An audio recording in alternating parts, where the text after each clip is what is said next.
Students, hello students. Today we are going to, today we are going to discuss about this chapter on living organism and classification of microorganisms. Students, you know that due to corona epidemic, the whole world is locked down, and there is lack of studies for the students, right? So today our management has decided to take online classes so that your students can take the benefit of studies and education. Okay, so let us begin now. Dear students, see, today we are going to start one first lesson, living organism and classification of microorganisms. That is the first chapter from science. Okay, so you know why we needed this classification and how it was started. That all we will today discuss. We will see. Okay, so first of all, let us see here the first scientist. You know, Linnaeus in the year 1735. In the year 1735, he started the classification of living organisms. Why he started? Let us discuss today. Okay. So you know, in the living world, in the world, we have got 87 billion species, right? And for the purpose of studies, to make them studies, for the purpose of studies, we have to study about the characteristics of these living organisms. Okay, and for the characteristics of these living organisms, what we have to study? We have to study about their geographical regions, food, understand, then mode of nutrition. All this we have to study. Okay, so Carl Linnaeus, he classified the living organisms into two-way kingdom. His system is known as two-way kingdom. He classified it in the year 1735. Started with he classified in Vegetalia and animals. Okay, so this classification was not sufficient. So then in the year, then came Haeckel in the year 1866. In the year 1866, Haeckel, he classified the plants and animals as per Protista, plants and animals. Okay, and then in the year, but his classification was incomplete. Okay, all these species could not be classified. So in the year, then came Chatton. In the year 1925. He classified the plants and animals on the basis of prokaryotic and eukaryotic. Prokaryotic and eukaryotic.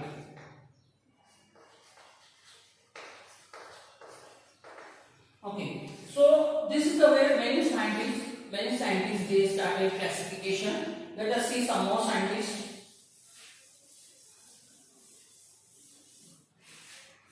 Then in the year Coppet came.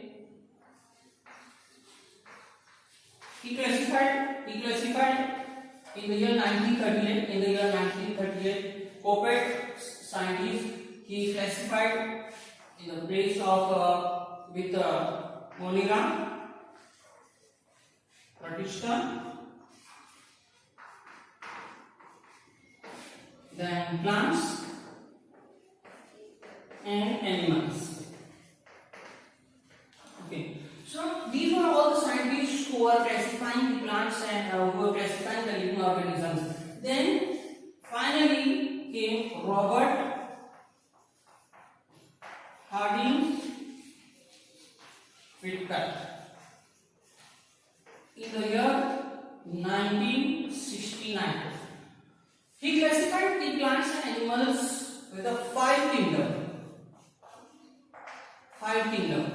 Now let us see which kingdom how he classified the plants and animals. So he classified the animals according to Monera, protista, fungi,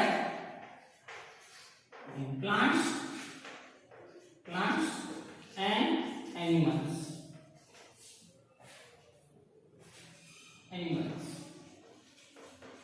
Okay, students. So this was the scientist who succeeded in classifying all the species. Okay, as I told you, students, these living organisms, they have got some similarities and some differences in them, in their variation. Okay, and because of this, for the purpose of study, we have to group them. Okay.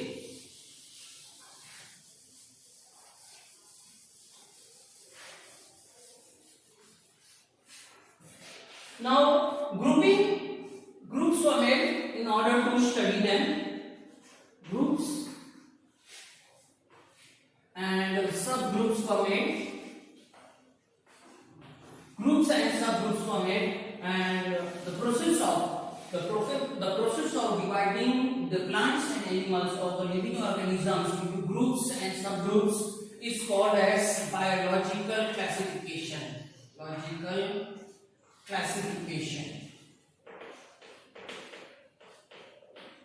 Students, this is supposed to be the definition of biological classification, right? You can make a note of it, that the process of classifying the living organism into groups and subgroups as per their similarities and differences is known as biological classification. Now, this definition is very important, students, as per the examination point of view. Now, after this, students, we are going to see the 5 kingdom system. But before that, you must have read in the textbook there is a word hierarchy. What is this word hierarchy means? That you will see. That hierarchy means levels of the groups and subgroups. But in other words, you can say step by step process. Students, I will give you an example. Suppose if you want to enter a mall or a building, how do you enter? First, you enter in the gate. Okay.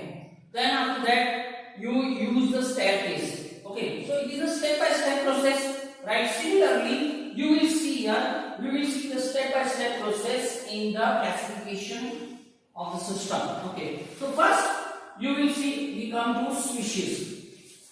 Let me draw one step-by-step process. So this will be our first step. That is, we study about the species. Then after the species, we come to the genus. Then after genus, we come to family. Then after family, we come to order. Then after order, we study about the class. Then after class,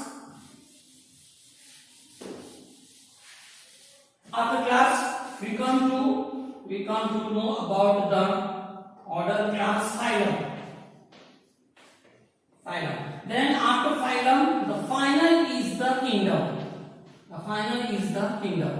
Okay, so that is how kingdom is the main group. Okay, phylum is the subgroup, and then this is the way. In this manner, this is called as the hierarchy of the living organism. In this manner, we study the characteristics of the living organisms. Okay, so now after this, let us see the 5 kingdom system. I will draw the flow chart of the Whittaker's classification 5 kingdom system. You can have a look.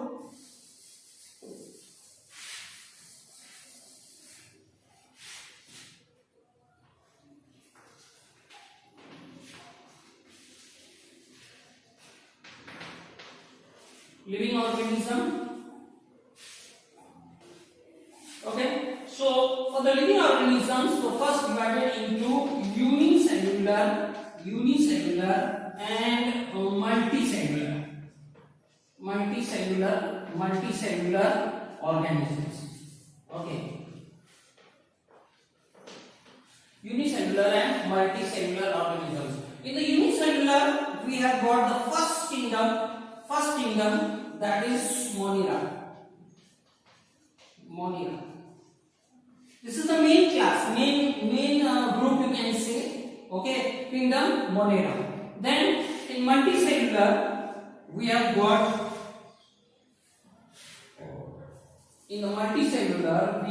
the again multicellular is divided into protista,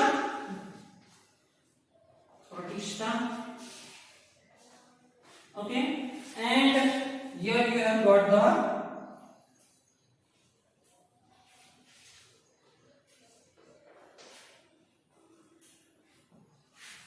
multicellular. Okay, this is protista is also the kingdom.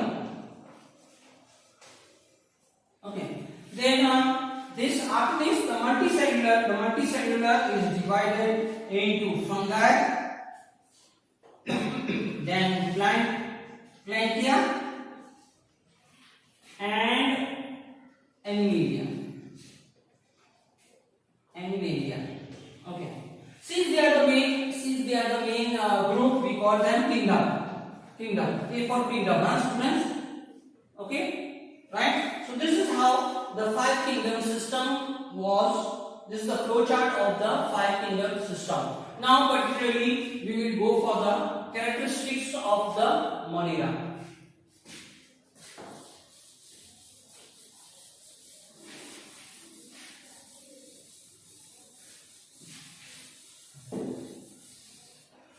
But before going for the characteristics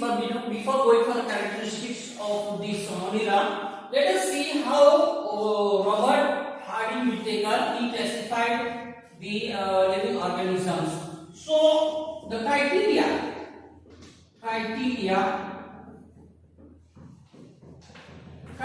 means the method. Criteria means the method of classification. Criteria means the method of classification of living organisms.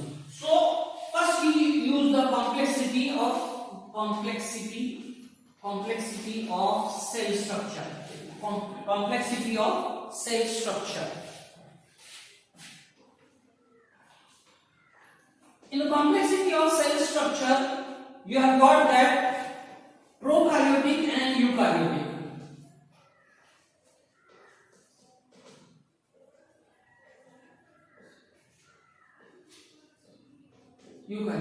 Then we have got the complexity of organism. In the complexity of organism, we have got unicellular and multicellular.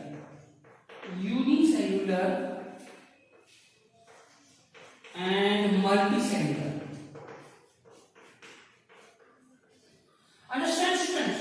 We are following. So this is the criteria used by Robert Harding Whittaker to classify the living organisms. First is the complexity of cell structure, then complexity of organism, then mode of nutrition.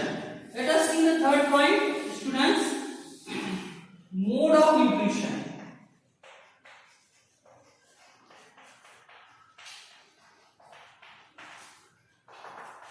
Students, you very well know that nutrition is the food which we intake. Okay, food which we intake to survive. Okay. In the mode of nutrition, you have got the autotrophs. Autotrophs are the plants. The plants are the autotrophs, right? Then we have got the heterotrophs, whereas heterotrophs are animals, right? Animals are there.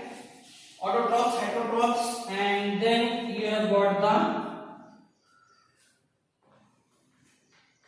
decomposers. Decomposers are the, you can say, the fungi, or you can say microorganisms. Okay. So after this, the fourth point is the lifestyle. Let us see the lifestyle.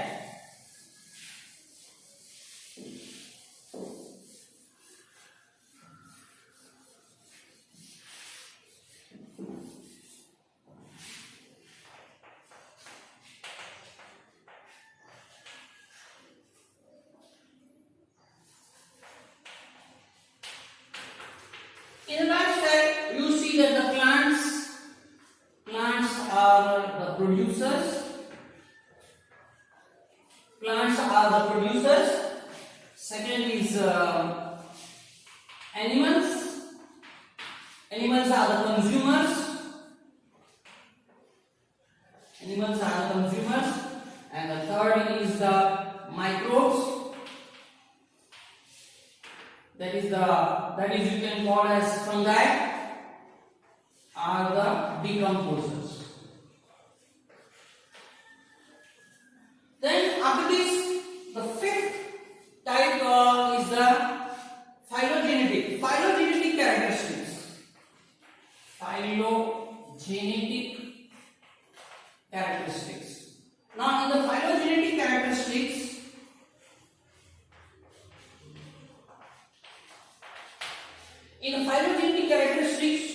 you see that some living organisms, they have got the tendency from that is to convert themselves from prokaryotic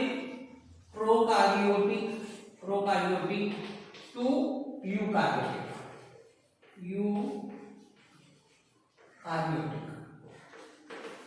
Okay, from prokaryotic to eukaryotic. Then some unicellular,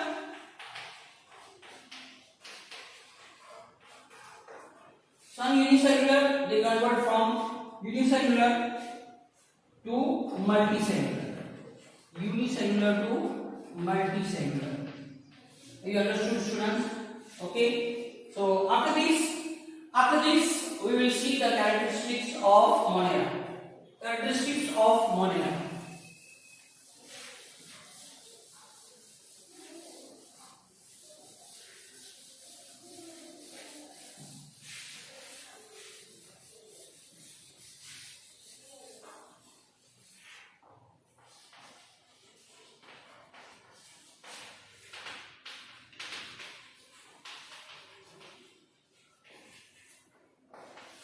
Now you see Monera, characteristics of Monera you see. Okay, so these are all unicellular, right? Unicellular organisms. They are not the nucleus. They belong to eukaryotic group. Eukaryotic. They are eukaryotic cells. Okay, unicellular. Then you will see that they are eukaryotic means the nucleus is not well defined.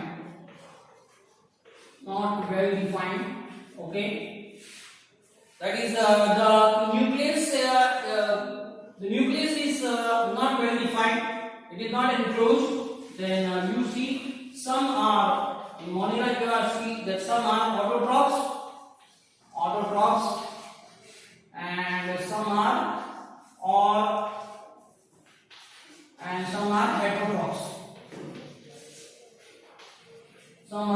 heterotrophs.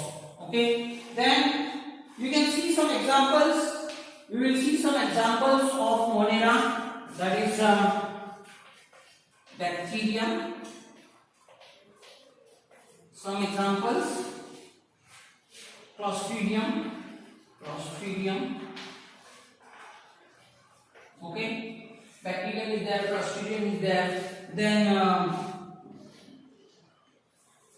Bacillus is there. Okay, so these are the examples of Monera. Then after this, we will see the characteristics of Protista.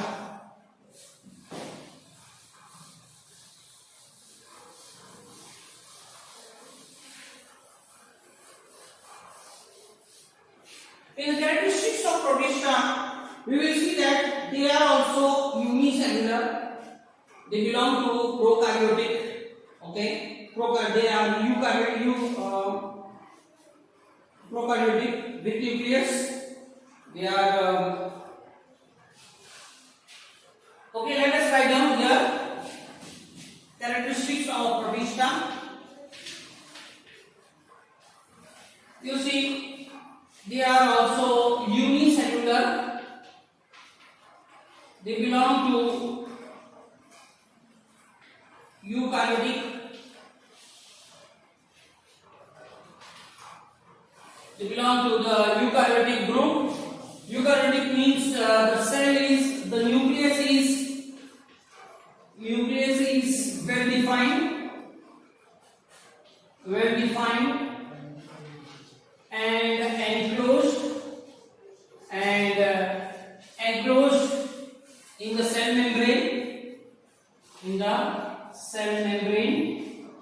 right? Then here characteristics of protista here are unicellular, eukaryotic. Then we will see the locomotion.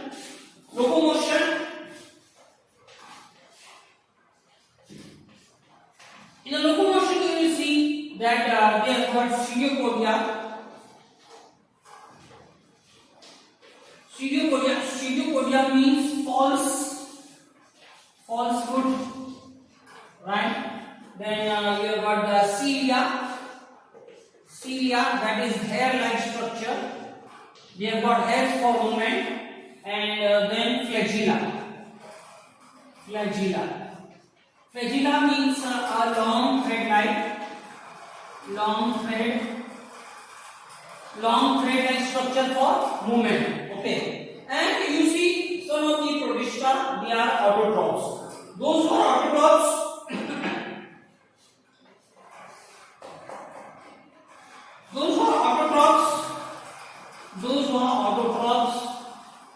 right? They contain chloroplast. You understood, students?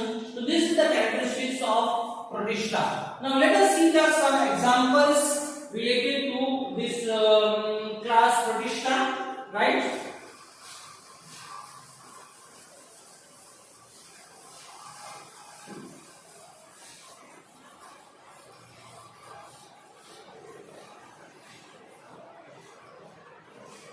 Example, you see you have got Euglena, Volvox. Now these microorganisms, you know, they are autotrophs. Okay. Then besides we have got amoeba, then entamoeba. These are heterotrophs. You understood, students? Now after this we go for the characteristics of fungi.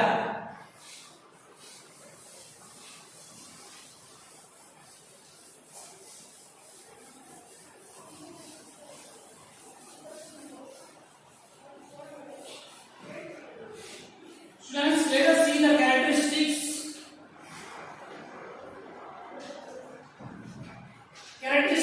of fungi.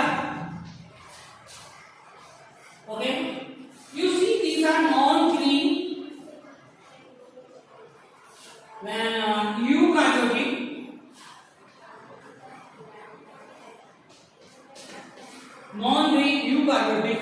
okay, non-green eukaryotic, heterotrophic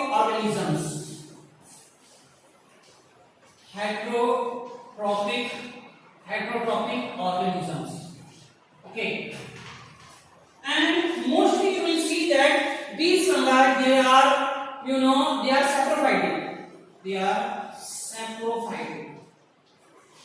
Saprophytic means they live on dead organisms.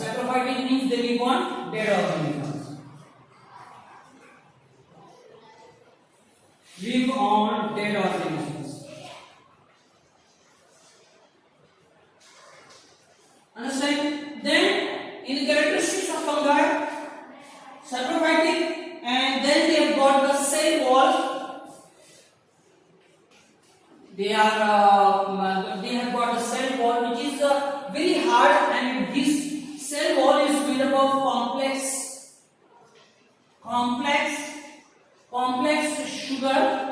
complex sugar called chitin. And the last point we will see in the characteristics of fungi, that is they have got thread-like body which contains many nuclei. Let me write down.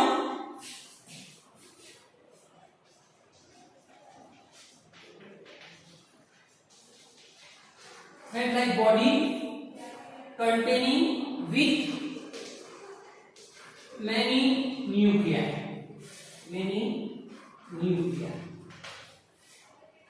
So students, today we have completed the living bird classification, right students? So I hope you liked my lecture very much, right? Thank you students. And in the next lecture, that is the second part of this chapter, we will continue with classification of microorganisms. Thank you students.